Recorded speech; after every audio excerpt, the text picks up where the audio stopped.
Kronologi kapal tenggelam yang terjadi di Teluk Wasampela Tengah, Buton Tengah, Sulawesi Tenggara pada Senin 24 Juli 2023 dini hari menewaskan puluhan penumpang.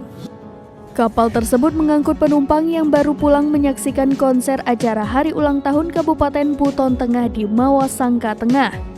Kapal Pincara atau kapal gandeng itu berangkat dari Mawasangka Tengah untuk menuju Mawasangka Timur pada Minggu 23 Juli 2023 malam.